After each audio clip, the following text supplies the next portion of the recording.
기도 덕분에 한 주간 베트남 잘 다녀왔고요.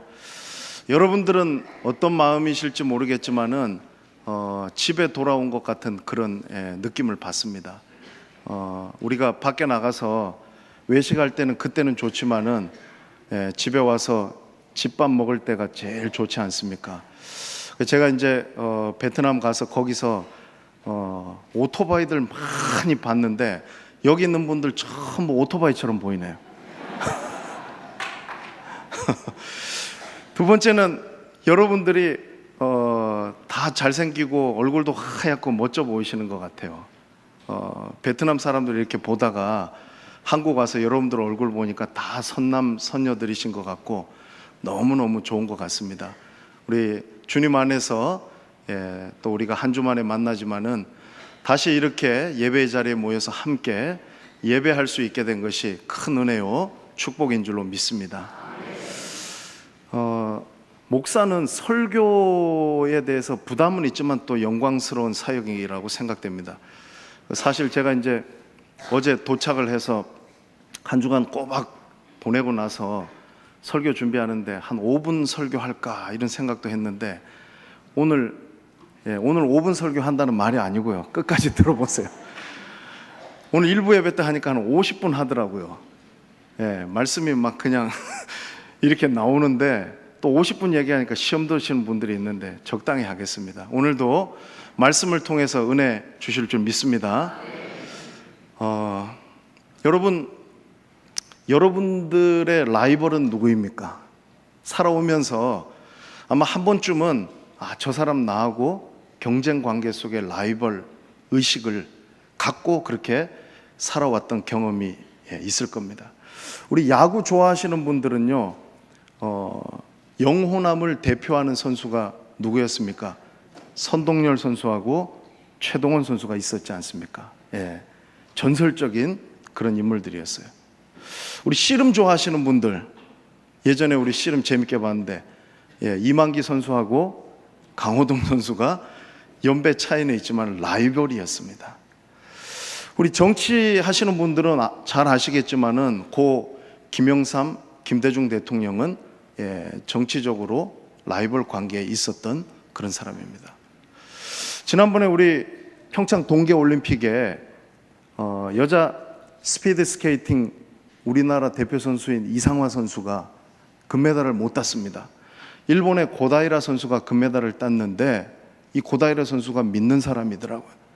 여러분들 아마 보셨겠지만은 경기 끝나고 난 다음에 이상화 선수가 금메달을 못 따서 서러워서 울었는지 아니면 부담감을 떨쳐버릴 수 있어서 울었는지 울 때에 와서 어깨를 도닥거려 주면서 나중에 이제 다시 일본에서 둘이 만나가지고 오랜 시간 동안 라이벌이기는 하지만은 좋은 관계 속에서 그렇게 서로를 빛나게 하는 라이벌도 있더라고요.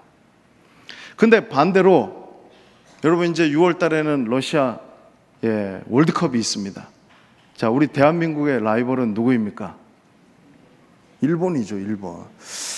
왜 그런지 모르지만은 일본하고 경기하면은 무조건 이겨야 되는 거예요. 머리가 깨지고 막 피를 흘려도 이기면 기분 좋은데 지면은 막 열받아가지고 막 우리 한국 사람들이 좀 그런 마음이 있는 것 같아요. 이게 라이벌이라는 거죠. 오늘 성경 말씀에 보니까 라이벌 관계인 두 사람이 나오고 있습니다. 다윗과 사울입니다.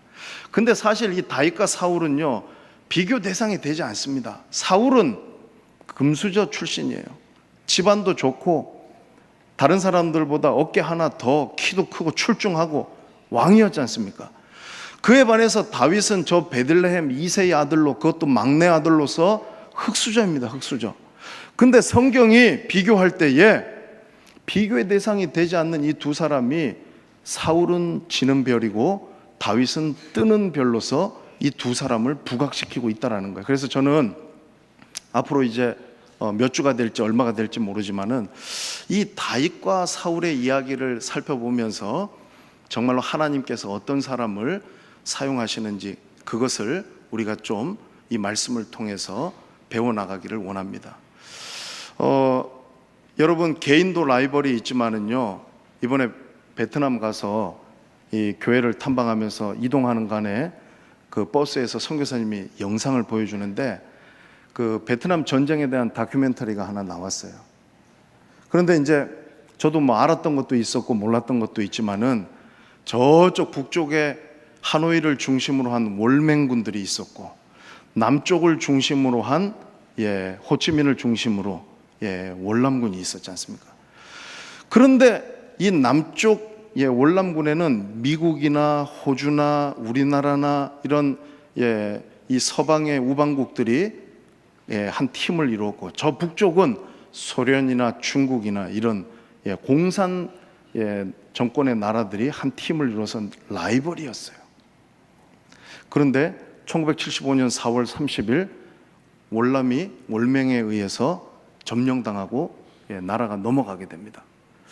근데 거기서 말하는 내용이 전쟁이 군사력이나 무기를 가지고 되는 게 아니더라는 거죠. 미국이 휴전협정을 하고 나서 철수하면서 월남에다가 탱크하고 비행기를 얼마나 많이 선물로 줬냐 하면은 이 월남의 공군력은 당시에 세계 4위 규모였다는 거예요. 분명히 싸우면은 월남이 이겨야 되는 게 객관적인 전력입니다. 그런데 왜 월남이 무너졌냐 하면은 이 월맹에서 간첩을 갖다 심어가지고 전부 다 정보 빼돌려서 팔아먹고 심지어는요 월맹을 폭격하라고 보냈더니 그 조종사가 다시 돌아와가지고 월남을 폭격해버리는 이런 군인들이 많았다는 거예요. 그러니까 결국에는 월남이 미국에 그 많은 선물을 줬는데도 불구하고 무너지게 되었다라는 거예요. 제가 왜 이 말씀을 드리냐 하면은 다윗이 누굽니까 여러분? 다윗이 하나님께서 사울에게 주신 선물이에요. 다윗은 사무엘상 17장에 보면 나라가 블레셋과의 전쟁에서 풍전등화와도 같은 위기의 상황 속에 있을 때에 나라를 구한 절세 영웅이라는 거예요. 그러면 이 사울이 다윗을 어떻게 대접하고 어떻게 받아들여야 되겠냐는 거죠. 근데 사울이 그 다윗을 미워하고 시기하고 질투하고 하나님께서 주신 선물로서 그 값어치를 몰라봤다는 거예요. 여러분 이런 리더십 밑에서 누가 충성을 하겠냐는 거죠. 저와 여러분들도 여러분 잘 들으십시오. 여러분들의 지금 주변에 누가 있습니까? 여러분 우리 교회 안이나 우리의 가정 안이나 여러분들의 직장이나 여러분들의 사업장 안에 여러분들의 학교와 여러분들의 삶의 바운더리 안에서 여러분들 곁에 있는 사람들이 하나님의 보내신 선물인 줄로 믿으시기를 바랍니다. 하나님이 사람을 통해서요 그 단체나 여러분 그 조직이나 그 모든 부분들을 축복하시는 분이세요. 자, 그런데 보십시오. 사울의 잘못이 뭐냐 하면 그걸 몰라본 거예요. 미국이 월남에게 그 많은 선물을 줬는데 자기들 그거 가지고 있으면서도 그 값어치를 몰랐던 것처럼 사울이 다윗을 너무너무 몰라봤다는 거예요. 우리 교회에 여러분 목회자를 보내주시고 또 새가족들을 보내주시고 하나님께서 우리 교회에 축복의 통로들을 보내주실 때 우리가 그 가치를 알아보는 사람이 되기를 주의 이름으로 축원합니다. 차 떠나고 난 다음에 손 흔들지 말라는 거예요. 여러분 있을 때 잘해야 되는 거잖아요. 하나님이 다윗을 보내줬으면은 여러분 사울이 정말 그 다윗을 귀하게 알고 하나님께서 이 다윗을 통하여서 이 나라를 더 부강하게 하실 것을 이 사울이 볼 수 있어야 됐는데 그거를 못 보니까 이 다윗 제거하려고 그러고 없애려고 하다 보니까 자기도 망하고 나라도 망하고 여러분 다 같이 엉뚱한 곳으로 가게 되더라는 것이죠. 여러분 그런 일들은 없어야 된다는 거예요. 우리 오늘 본문 말씀 7절 말씀을 같이 한번 읽어보도록 하겠습니다. 같이 한번 읽겠습니다. 시작.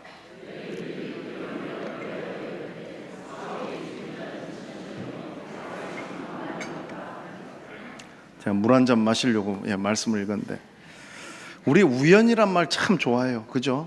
누가 나라를 구해도 우연이 된 거지 그게 무슨 뭐 우연이 됐다 자꾸 이래요. 여러분들 삶 가운데서 좋은 일 생겨도 나쁜 일 생겨도 자꾸 우연이라 그래요. 그런데 잘 들으십시오. 하나님에게는 하나님의 일에는 하나님의 길에는 우연은 없는 줄로 믿습니다. 우리가 아무렇게나 하고 대충 했는데 하나님께서 막 복을 넝쿨쳐 주시면요, 그것은 여러분 가장된 거짓 축복이에요. 내가 잘못하는데 복이 임하면요, 그거를 여러분 좋은 일이라고 생각하고 받아들이면 큰일 나는 거예요. 우연은 없다는 거예요. 성경이 가르치는 것은 뭐냐면은 심는 대로 거두는 거고, 콩 심은 데 콩 나고 팥 심은 데 팥 나는 거예요. 그런데 우리는 자꾸 이 일들이 우연히 이루어졌다라고 생각하는데, 여러분 오늘 이 말씀을 가만히 보면은요, 절대 우연이 아닌 걸 알 수 있어요. 다윗이 우연히 나온 게 아니더라고요. 오늘 이 본문 말씀 속에서 5절과 14절과 15절에서 짧게지만은 다윗이 하나님 앞에 쓰임 받을 수 있었던 것은 크게 두 가지 이유 때문이었어요. 하나는 뭐냐면 그가 지혜롭게 행하는 사람이었다는 거예요. 두 번째는 하나님이 그와 함께 하셨다는 사실입니다. 지혜롭게 행하는 자에게 하나님이 함께 하시면 그 사람은 뜨는 별이 될 줄로 믿습니다.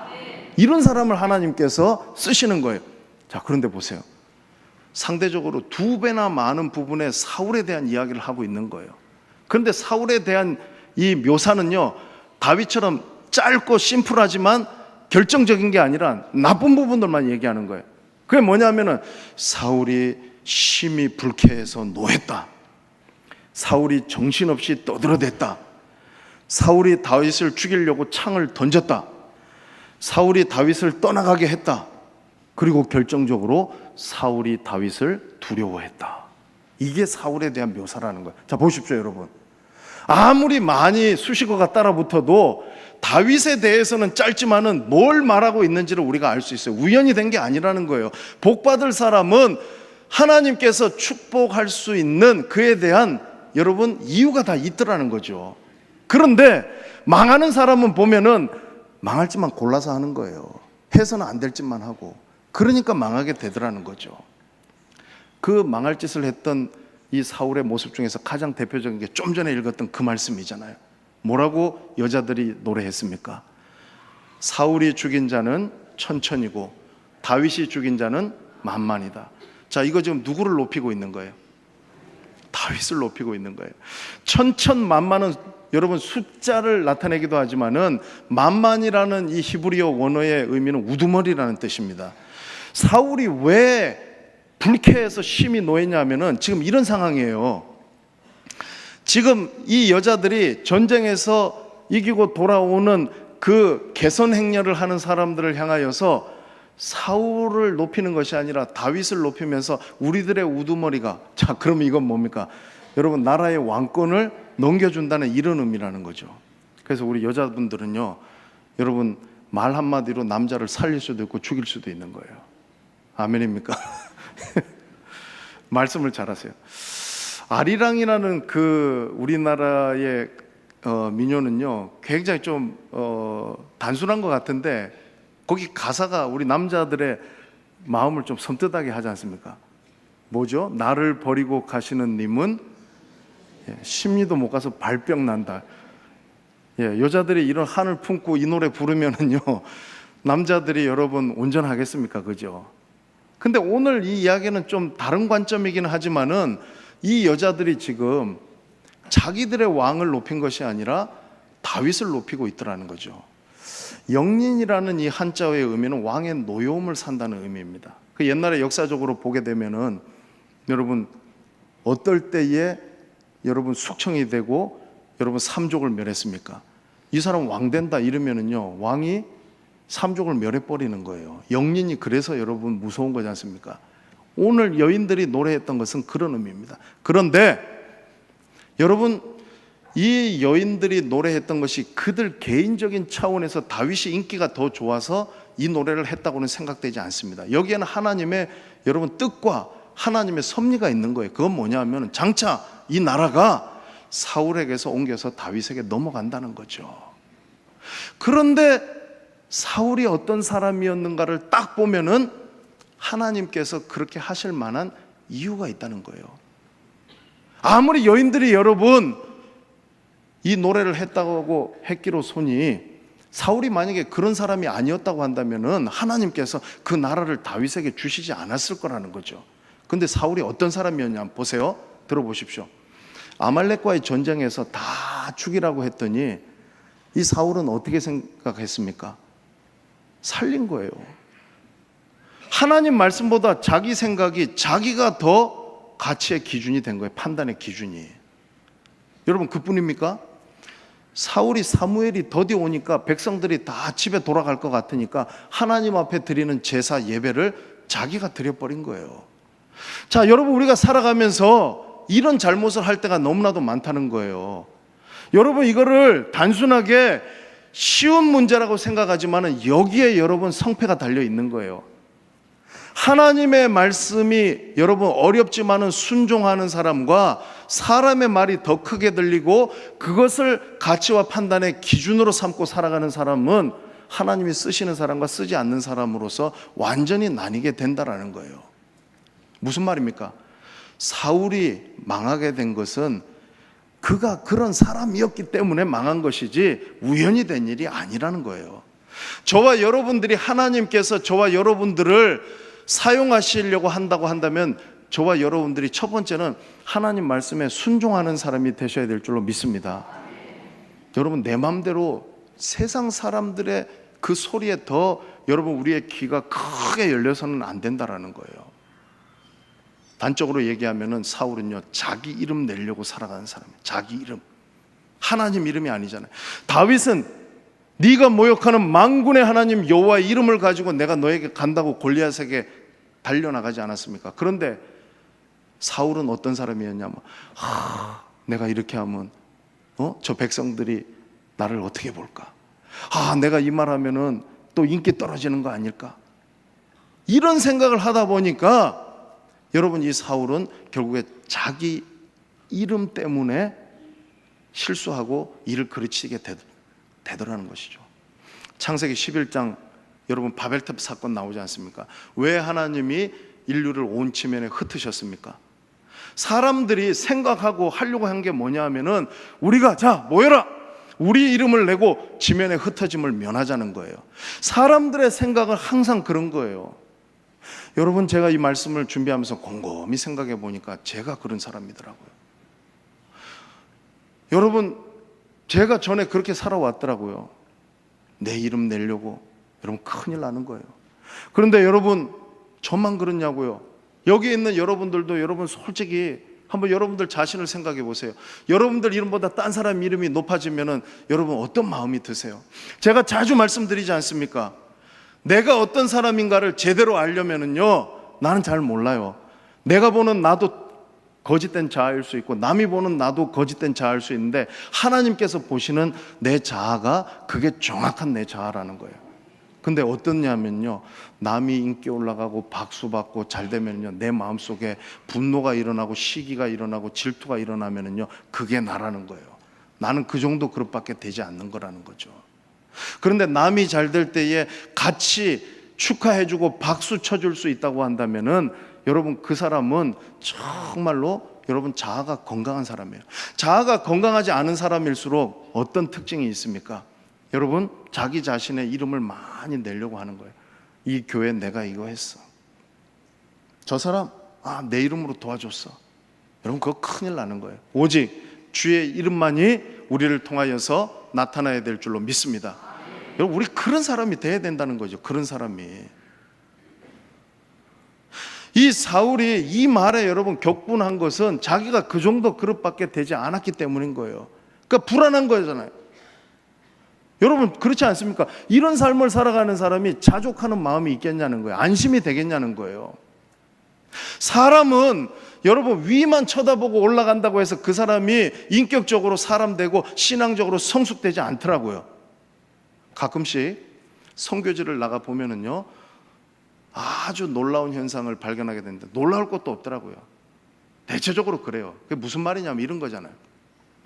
한국에 있을 때에 자기가 누리고 자기가 여기서 얼마나 참 복된 삶을, 은혜를 누리며 살아가는지를 모르고 있다가 선교지에 나가서 더 박한 음식을 먹고 더 안 좋은 환경에서 잠을 자고 우리보다도 훨씬 못한 사람들을 보게 되어질 때 나오는 반응이 뭐냐면, 아이고 저 미개한 민족들, 저 불쌍하다, 안 됐다, 이런 마음이 절대 아니라 어떤 마음이 나오냐 하면은, 내가 참 받은 은혜가 많구나, 하나님이 나에게 주신 그 은혜가 무엇인지를 감사하게 되더라고요. 그때 사람이 그래요. 그러니까 한국에서 세단 타고 다닐 때는 찬양 한 번도 안 하던 사람이 거기 가서 트럭 타고 다니면은 막 입술에서 찬양이 나오고, 가서 저도 이제 향에 약하기 때문에 이 음식을 한국처럼 많이 못 먹는데 바나나 먹으면 너무 감사하고 좋아요. 막 그냥 한국에서 저도 안 먹는 그 바나나 먹으면. 그 왜 그렇습니까 여러분? 관점이 다르고 마음가짐이 달리고 생각이 달라지기 때문에 그런 거예요. 그래서 사람은요, 낮은 자리에 임해 봐야지 사람이 더 겸손해지고 하나님의 은혜를 알더라고요. 사랑하는 성도 여러분, 자기 이름을 위해서 살아가는 것이 아니라 하나님의 영광을 위해서, 그 영광된 이름을 위하여 살아가는 저와 여러분들 되시기를 바랍니다. 사울이 보십시오. 사울이 자기 이름이 그냥 중요한 거예요. 그러니까 다윗의 이름이 올라가니까 견딜 수가 없는 거예요. 견딜 수가 없는 거예요. 그래서 여러분 9절 말씀해 보십시오. 뭐라고 얘기했습니까? 사울이 다윗을 주목하여 보았다는 거예요. 자, 여기서 이 주목해 봤다는 게, 야, 저 다윗이 나에게 없는 장점이 뭘까? 저 다윗에게 내가 무엇을 배워야 될까? 저 다윗을 내가 어떻게 등용해서 써야 될까? 이런 고운 눈과 사랑의 눈으로 본 것이 절대 아닙니다. 원문에서 말하는 것은 뭐냐면요, 눈을 동그랗게 뜨고 주목해서 본 거예요. 아주 주도 면밀하게 본 거예요. 근데 어떤 마음을 가지고 봤냐 하면은, 기회가 되면은 내가 너를 죽일 거야, 내가 기회가 되면은 너를 무너뜨릴 거야, 시기와 질투심을 가지고, 적개심을 가지고 본 것이 이 9절 말씀이라는 거죠. 9절 말씀. 그게 바로 오늘 말씀의 제목, 사울이 다윗을 주목하였더라, 이거예요. 여러분, 다른 사람들 바라볼 때 이렇게 바라보면은요, 일 나는 거예요. 자, 저 사람이 나보다 잘합니다. 사람들이 막 거기에 모입니다. 그러면 내가 주목해서 딱 보는 거예요. 그리고 저 사람 잘못하는 거 내가 언젠가 꼬투리 잡으면은 내가 저걸 가지고서 내려앉히고 끌어내려앉혀야 되겠다 생각하면은요, 여러분, 그건 불행해지는 거예요. 사울이 지금 그런 마음을 가지고 본 거잖아요. 시기와 질투의 마음을 가지고 본 거라는 거예요. 여러분, 이 시기와 질투의 마음을 가지고 우리가 어떤 사람을 바라보는 것이요, 정말로 여러분 나쁜 거잖아요. 창세기 4장에 보면 가인과 아벨이 하나님 앞에 제사를 드렸어요. 하나님께서 동생 아벨의 제사를 받아주셨어요. 가인의 제사를 하나님께서 받지 않으셨어요. 형이 얼굴이 울그락불그락 하는 거예요. 물론 하나님 앞에 예배 드리는 문제 때문에 이런 비극이 일어났지만, 인류 최초의 살인이 일어나게 된 것이요, 여러분, 가인의 마음이 어땠겠냐는 거죠. 동생을 고운 눈으로 봤겠습니까? 자기가 잘못해놓고 이럴 수는 없는 거예요. 그런데 가인의 마음 속에는, 왜 하나님이 내 동생의 제사는 받아주고 내 제사는 안 받아줘? 그 동생을 주목해서 본 거예요. 그리고 기회가 오자 들에서 아무도 보지 않을 때 하나님은 보고 계셨지 않습니까? 돌로 동생을 쳐 죽이는 거예요. 그게 여러분 인류 최초의 살인사건이고, 시기와 질투가 가져온 여러분 죄의 결과라는 거예요.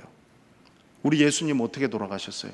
십자가에 달려 돌아가셨죠. 그런데 예수님이 돌아가신 많은 이유가 있지만, 또 하나 우리가 이런 관점에서 볼 수 있다는 거예요. 예수님이 이 땅에 오셔서 천국 복음을 전파하시고 병자들을 치유하시고 가르치시고 예수님의 인기가 올라가니까 이걸 못 견뎌하는 사람이 누굽니까? 바리새인과 사두개인들과 서기관들과 종교 지도자들이라는 거예요. 그들이 예수를 시기하고 질투해서 십자가에 못 박았다라는 거예요. 사랑하는 성도 여러분, 우리가 갈라디아서 5장에 보면은요, 우리가 맺어야 될 성령의 9가지 열매가 나오지 않습니까? 너무너무 좋은 거잖아요. 사랑과 희락과 화평과 오래 참음과 자비와 양성과 충성과 온유와 절제. 근데 여러분, 그 앞절에 보면은요, 절대 맺지 말아야 될 열매도 있더라고요. 여러분, 하나님 나라를 유업으로 받지 못할 사람들이 맺는 열매가 뭐냐 하면은, 분냄과 시기와 질투와 당짓는 것, 이거라는 거예요. 야고보서 3장의 야고보 사도는 이러한 것들에 대해서 뭐라고 얘기하냐면은 정욕적이고 마귀적인 것이라고 이야기하는 거예요. 이런 열매를 맺으면 안 되는 거예요, 여러분. 지금 사울이 다윗을 주목했다는 것은요, 시기와 질투로서 지금 여러분 죽이려고 해하려고 그렇게 봤다는 거예요. 자, 그런데 보십시오, 여러분. 우리가 만약에 이런 사탄이 틈타는 이런 기회를 사탄에게 제공함으로 말미암아서 사탄에게 넘어가게 되면 그것이 끝이 아니라 꼬리에 꼬리를 물고 그 다음 반응과 그 다음 여러분 과정들이 계속 이어서 나타나고 있다는 것을 알 수 있습니다. 오늘 본문 10절입니다. 우리 같이 한번 10절 말씀을 읽겠습니다. 시작.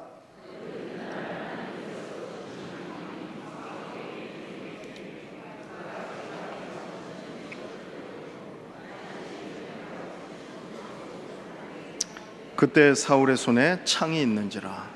자, 저를 보십시오. 그 이튿날이라는 시간 부사절이 나오고 있는 거예요. 며칠 뒤, 한 달 뒤, 그게 아니에요. 자, 이게 놀라운 거예요. 여러분, 사울이 다윗을 시기하고 질투하는 그런 눈으로 바라보았을 때 그 마음속에 여러분 사탄이 여러분 싹을 틔운 거예요. 사울을 지금 여러분 집어삼키기 위해서 지금 사울의 마음속에는요, 영적인 분별력과 판단력과 이성 다 가리워져 있는 거예요. 지금 다 못 보는 거예요. 오직 내가 저거 죽여야 되겠다. 저거 안 죽이면은 내 나라 뺏긴다. 이 생각에 사로잡혀 있으니까 여러분 그 사울의 여러분 마음속에 여러분 가지고 있던 그 마음이 여러분 행동으로 어떻게 나오겠냐는 거예요. 뻔한 결과라는 거예요. 불을 보듯 뻔한 거죠. 그러니까 놀라운 것은 여러분 바로 그 이튿날 하나님이 부리시는 악령이 사울에게 강하게 내렸다는 거예요. 근데 요거는요, 여러분 성경에 우리 난제 구절입니다. 난해한 구절인데 제 설명을 잘 들으셔야 돼요. 요걸 또 보고 나서 어머나 하나님이 악령도 부리시네. 그러면 하나님이 죄도 창조하시고 사탄도 하나님께서 그러면 다 하나님의 그 소관 안에 하시네. 그건 아니죠. 여기서 말하는 이 말은요, 이런 의미지 않습니까? 사탄도 악령도 하나님의 통제 아래, 하나님의 손 아래 있는 줄로 믿습니다. 여러분, 우리는 그걸 믿어야 되는 거예요. 그 말은 뭐냐면 하나님이 만드시고 하나님이 시키신다는 의미가 아니라 욥기 말씀 보면 알잖아요. 욥기 말씀. 하루는 여러분 하나님의 아들들 천사들이 다 모여 있는 데에 사탄이 온 거예요. 와가지고 사탄이 여러분 뭐라고 얘기를 합니까? 하나님이 네가 내 종 욥을 유의하여 보았느냐? 사탄이 딱 얘기를 하는 거예요. 아이고 하나님께서 욥을 축복해 주시니까 욥이 하나님을 경외하는 것이지 까닭 없이 경외하겠냐는 거예요. 그러니까 하나님께서 사탄에게 허용을 하시잖아요. 그럼 네 마음대로 해보라는 거예요. 그러니까 하나님께서 그것을 허용하시면서 단 욥의 생명은 못 건드린다는 거예요. 여러분, 사울이요, 여기에서 하나님께서 악령을 보내가지고 사울을 갖다 다윗 죽이도록 시킨 게 아니라는 거예요. 여러분 하나님의 성령이 우리에게 충만해 있고 우리가 영적으로 깨어 있으면은요, 우리가 잘 알지 않습니까? 사탄이 시험에 올 때에 우리의 마음과 우리의 환경이 그것을 여러분 이겨낼 수 있는 환경이면은요, 우리는 주님 기뻐하시는 방향으로 가게 될 줄로 믿습니다. 그런데 반대로요, 우리 바이러스나 병균이 침투할 때 내가 내 몸을 더럽게 하고 딱 병균이 살기 좋도록 환경을 딱 조성해 놓잖아요. 그러면 사탄이 거기 와가지고 씨를 뿌리고 심고 그게 거기서 팍 해서 집어 삼켜버리는 거예요. 딱 그거라는 거예요. 딱. 지금 사울은요, 사탄에게 먹히고 있는 거예요. 집어 삼키움을 당하고 있는 거예요. 자, 증거를 제가 말씀드리겠습니다. 마태복음 16장에 보면은 여러분 예수님께서 제자들에게 물으셨어요. 사람들이 나를 누구라 하느냐? 더러는 세례 요한이다. 더러는 엘리야다. 선지자 중에 하나라고 합니다. 그러면 너희들은 나를 누구라 하느냐? 베드로가 용감하게 1번으로 대답하지 않습니까? 주는 그리스도시요 살아계신 하나님의 아들이십니다. 예수님이 그 베드로에게 바요나 시몬아 내가 복되도다. 자, 그런데 보세요. 몇 절 지나지 않아서 뒤에 가니까 예수님이 뭘 말씀하셨냐면 내가 이제 인자는 정해진 길로 간다. 고난의 길이고 십자가의 길이다. 베드로가 그 주님의 길을 딱 막아섭니다. 주여 그럴 수 없습니다. 못 갑니다. 왜? 주님 죽으면은 우리는 그러면 못 되는 거예요. 낙동강을 오리할 되는 거잖아요. 그때에 주님이 뭐라고 말씀하셨습니까? 사탄아 내 뒤로 물러가라. 너는 하나님의 일을 생각하지 않고 도리어 사람의 일을 생각한다는 거예요. 베드로가 사탄이니까 베드로 보고 물러가라 그런 게 아니에요. 그 배후에 역사하고 있는 사탄을 향해서 예수님이 선포하고 계시는 거예요. 저와 여러분 똑같지 않습니까, 여러분?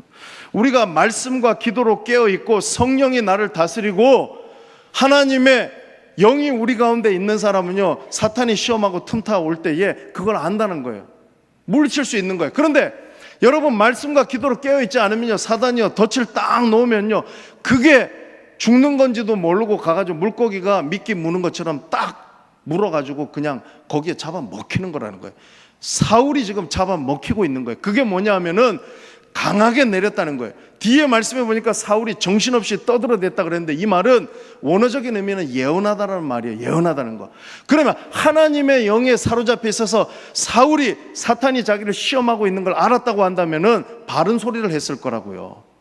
근데 사울이 정신없이 떠들어댄 건 뭐겠습니까?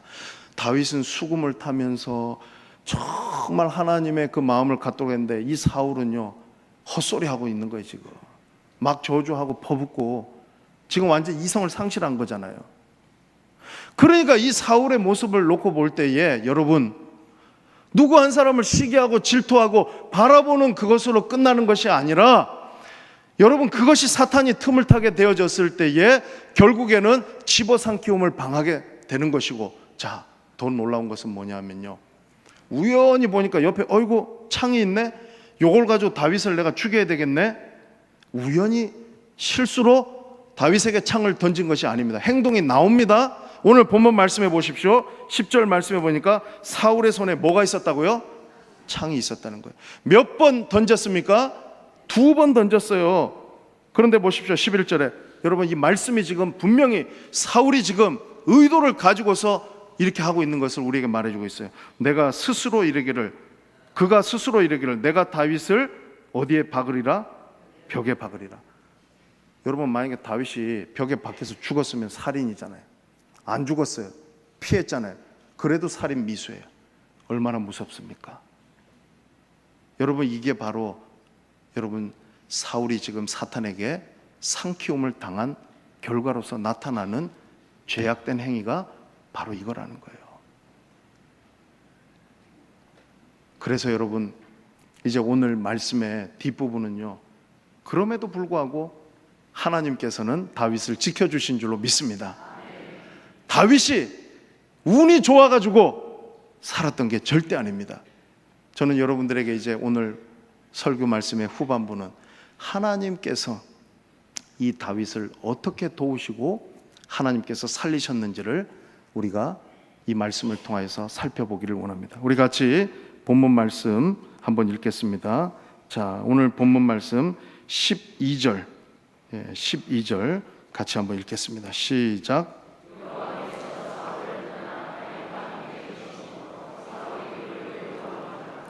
아멘. 따라서 하겠습니다. 다윗이 사울을 두려워한 것이 아니다. 사울이 다윗을 두려워했다. 여러분, 이거 꼭 기억하십시오. 이거 굉장히 중요한 겁니다. 자, 보세요. 왕이 자기를 죽이겠다 그래요. 그럼 죽은 목숨이에요. 파리 목숨이에요. 자, 지금부터 이제 시작되는 거예요. 그 지루한 10년 가까운 세월 동안 지금 이제부터 다윗은요, 사울의 끊임없는 추격을 받는 거예요. 그 시작점이라는 거예요. 그런데 왜 하나님께서 이 시점에서 놀라운 말씀을 해주고 계시는데 다윗이 사울을 두려워하였더라, 그래서 도망갔더라, 이 말씀을 해주시지 않고 성경이 본문이 우리에게 말씀해 주는 것은요, 정반대예요. 사울이 다윗을 두려워했다라는 거예요. 여러분, 우리가 세상 살면서 우리를 세상이 두려워하게 하는 것이 아니라 여러분, 세상이 우리를 두려워해야 될 줄로 믿습니다. 우리가 세상을 두려워해야 될 것이 아니라는 거예요. 근데 우리는 여러분 어떻게 살아갑니까? 세상을 두려워하더라는 거죠. 여러분, 세상을 두려워하지 마시고 세상이 우리를 두려워하게 하시기를 바랍니다. 그 비결이 뭐냐는 거예요. 그 비결이 우리가 세서 강해서 세상이 아이고 무서워 이렇게 얘기하는 게 아니죠. 여러분, 서두에 말씀드렸지만 하나님이 함께하는 사람을 세상은 두려워할 줄로 믿습니다. 자, 왜 그러냐면 이유가 있어요. 여러분, 세상이 악한 일을 계획하고 해야 하려고 할 때에 자기 뜻과 계획대로 안 될 때 세상의 사람들, 사울과 같은 사람들은요 두려움을 갖게 되는 거예요. 왜 그러냐면 이게 안 되고 안 통한다는 걸 알기 때문에 그런 거예요. 자, 그러면 하나님이 함께 하기 위하여서 우리가 그냥 되는 게 아니잖아요. 여러분, 다윗처럼 하나님 말씀에 승부를 걸고 하나님을 붙잡고 살아가는 사람에게 하나님께서 함께 하시는 줄로 믿습니다. 여러분, 주변에 살아가다 보면은요 참 악한 꾀를 내고 많은 불법을 행하는 사람들 우리가 많이 목격을 합니다. 또 그 사람들하고 같이 경쟁할 때 우리 마음속에 어떤 마음이 드냐면, 야, 내가 이렇게 하면 저 사람한테 분명히 밀리고 이렇게 하면 내가 질 것 같아 보인다는 거예요. 그런데 여러분, 그건 사탄이 심어주는 생각이라는 거예요. 왜냐하면 여러분, 우리는요 여러분 세상에 지는 존재가 아니라 이기는 존재라고 성경이 우리에게 말씀해 주고 있기 때문에 그런 거예요. 여러분, 들어보십시오. 하나님의 아들이 이 땅에 오신 것은요 마귀의 일을 멸하러 오셨다고 말씀하셨습니다. 세상에서는 너희가 환난을 당하나 담대하라, 내가 세상을 이기었노라고 말씀하십니다. 하나님이 함께 하시면 이기는 거예요. 두려움을 하나님이 그들에게 심어주시는 거고 우리가 강해서 이기는 게 아니잖아요. 그 증거가 뭐냐면요, 여러분, 이삭이 그랄 땅에 가가지고 여러분 농사를 짓고 살 때에 우물을 파러 가니까 계속 그랄 땅에 있는 목자들이 와서 회방을 놓은 거예요. 그러니까 여기 갔다 안 되면 저기 가고 저기 가서 안 되면 여기 가고 이렇게 계속 옮겨 다녔단 말이에요. 쫓겨다니는 삶이잖아요. 그런데 이 문제가 어떻게 풀리느냐 하면은 뒷부분에 가면은 그랄 왕 아비멜렉이 어떤 마음을 가졌냐 하면 하나님이 주시는 두려운 마음을 갖게 되었을 때에 자기 발로 찾아와서 우리가 화친 조약을 맺자는 거예요. 자, 여러분, 이게 제 말이 아니지 않습니까? 하나님이 여러분 우리를 대적하고 해하려고 하는 그 사람에게 나에게 하나님이 함께 하신다는 것을 보게 되고 그들이 의도했던 대로 되지 않는 것을 볼 때 그들의 마음속에 무슨 마음이 생기냐면 담대함이 아니라 두려움이 생길 줄로 믿습니다. 야곱 보자고. 야곱이 세겜에서 세겜 땅에 사는 사람들을 두 아들이 속여가지고 다 할례받게 하고 쳐 죽였잖아요. 야곱이 뭘 두려워했습니까? 야, 여기 있는 사람들이 이제 우리를 치러 오면 우리 가족들 다 죽었다. 근데 보세요, 성경은 뭐라고 얘기합니까? 야곱이 세겜을 떠나서 베델로 갈 때 하나님께서 사명 고울들로 그 가족을 두려워하게 했을 때에 아무도 와가지고 싸우자고 시비 건 사람들이 없었다는 거예요. 그게 하나님께서 보호하시고 하나님이 함께 하시는 사람을 보게 될 때 세상이 갖는 두려움이라는 거예요. 여러분, 여호수아가 가나안 땅에 들어가 여리고 전쟁을 치를 때 그 전에 여러분 하나님께서 뭘 보여주셨어요? 기생 라합의 집에 갔더니 라합의 입을 통하여서 하나님께서 하게 하신 말씀이 뭡니까? 이 땅의 백성들의 간담이 녹았나이다. 당신들 다 두려워한다는 거예요. 왜? 이스라엘 백성들은 보통 민족이 아니라 하나님의 민족이라는 거예요. 여러분, 지금 살아가면서 여러분들이 주변에 있는 안 믿는 사람들 왜 두려워하세요? 그건 내가 뭔가 지금 잘못하고 있기 때문에 그런 거예요. 그런데 반대로 내가 하나님 앞에 떳떳하고 하나님이 나와 함께 하시면요, 그들이 나를 아무리 해치려고 해도 여러분 나에게 두려움이 임하는 것이 아니라 하나님께서 그들에게 두려움을 심어주시는 줄로 믿습니다. 여러분, 이게 세상에서 우리가 승부하면서 살아가야 될 일이라는 거예요. 분명한 거예요. 그거는 절대로 여러분 우리가 다른 걸로 승부수를 던질 수가 없어요. 다른 걸로. 사울과 같은 사람은요, 여러분 자기가 다 되는 줄 알았잖아요. 내가 왕이니까 내가 하면 다 되는 거고. 그런데 이 사울이 여러분 알게 된 것은 뭐냐면 다윗이 무섭다는 거예요. 이 다윗이 이게 보통 인물이 아니다. 야, 이건 내가 죽이려고 하는데 이거 안 되는구나. 다윗을 부담스러워했다는 거예요. 두려워했다는 거예요.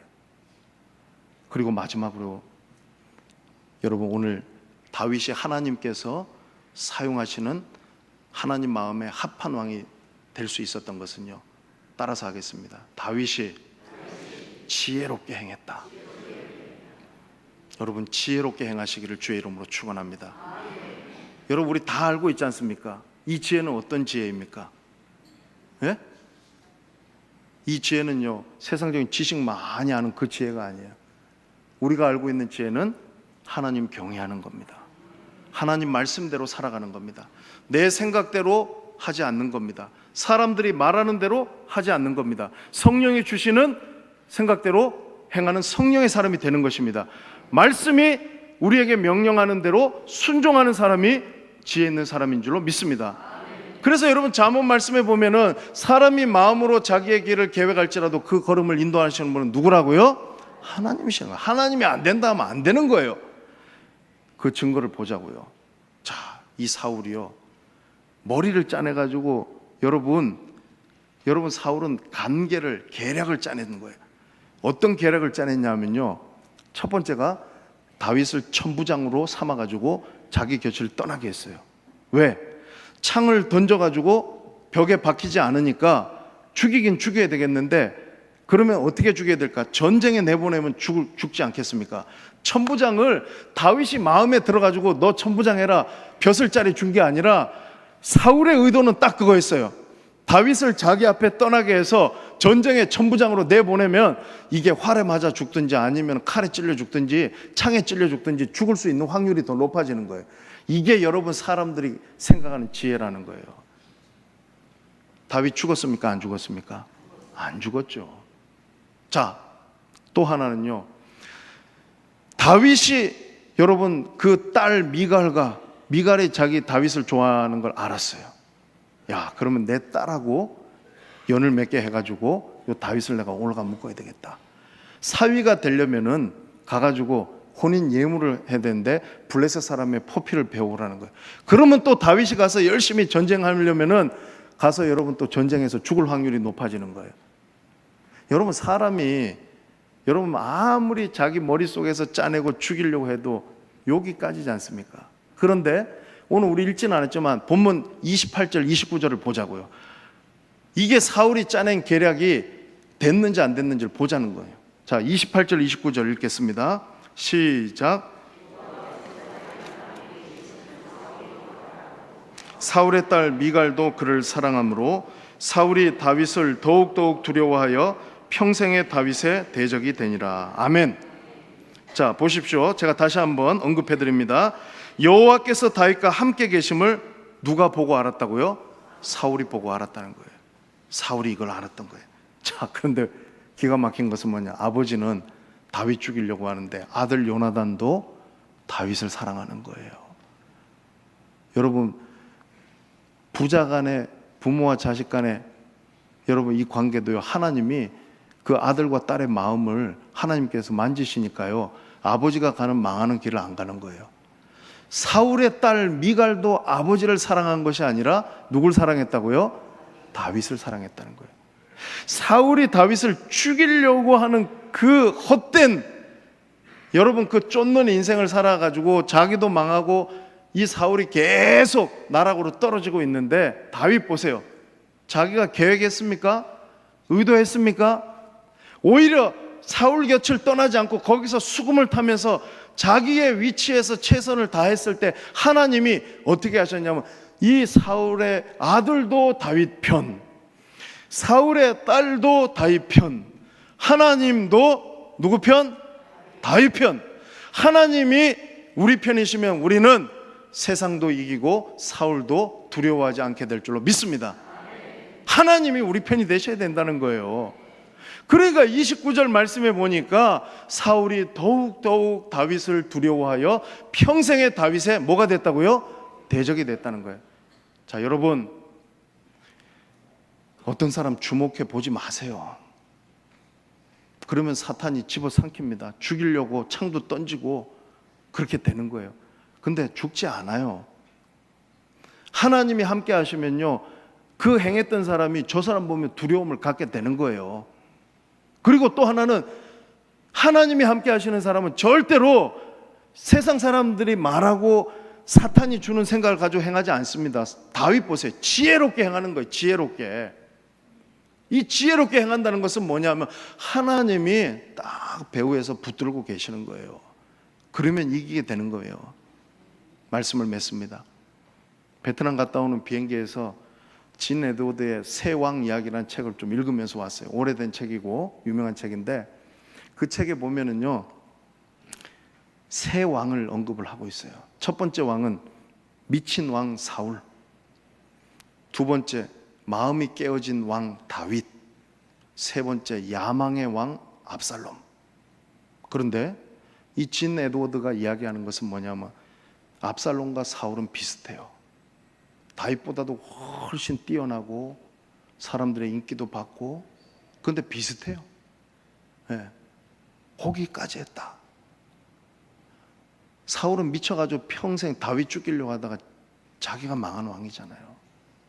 그게 통했냐고요. 압살롬은 어땠습니까? 자기 스스로 왕권을 넘겨주지도 않았는데 내가 왕이다 하고 아버지 죽이겠다고 쫓아다닌 사람이잖아요. 우리 가운데서도 보면은요, 여러분 사울과 같이 압살롬과 같이 하나님이 막으시는데 여러분 자기가 지혜롭다고 생각하면서 이런저런 온갖 몹쓸 짓 하고 다니는 사람이 많아요. 근데 절대로 그거 통하지 않습니다. 이 책의 핵심은 그거예요. 다윗과 같이 마음이 깨어진 사람을 하나님께서 어떻게 세워주시냐는 거예요. 여러분 세상 살면서 억울하게 누명도 쓰고 모함도 당하고 또 우리 마음속에 깨어진 마음, 상처 입은 마음이 참 많단 말이에요. 근데 하나님은요, 이 미친 왕 사울과 야망의 왕 압살롬을 통해서 다윗을 키우신 거예요. 다윗이 뭘 배웠냐 하면 인내를 배웠어요. 하나님의 때를 기다릴 줄 알게 되었다는 거예요. 또 다윗이 겸손을 배웠습니다. 또 다윗이 거기서 어떻게 자기를 미워하는 사람을 사랑하는 법을 배웠어요. 다윗은 한 번도 부하들이 와가지고 동굴에 들어왔을 때 찔러 죽이자고 했을 때 하나님이 기름 부어 세우신 종을 내가 어떻게 죽일 수 있냐는 거예요. 그게 여러분 남한테 보이려고 그런 게 아니라 그것이 다윗이 배웠던 거라는 거예요. 내려오는 법을 배웠습니다. 포기하는 것을 배웠다는 거예요. 그 깨어진 마음을 누가 회복시켜 주시고 누가 다윗을 승리하게 하셨습니까? 다윗이 아니에요. 우리의 깨어진 마음과 상처 입은 마음을 세워주실 수 있는 분, 치유하실 수 있는 분은 여호와 하나님이신 줄로 믿습니다. 여러분 이번 한 주간 동안에 이 마음 가지고 살아가세요. 내 마음은 깨어질 수 있어요. 내 주변에 있는 사울과 압살롬 때문에 내 마음은 상처 입을 수 있어요. 그러나 하나님께서 여러분 보호하고 계시고 함께 하면은요, 여러분 주변에 있는 사람들이요, 여러분들 다 두려워하게 될 줄로 믿습니다. 여러분들이 한번 하나님이 주시는 지혜를 가지고 행해 보십시오. 그러면 절대로 그들이 의도하는 대로 되지 않을 것입니다. 그런 승리의 삶을 살아가시는 복된 성도들 되시기를 주의 이름으로 축원합니다.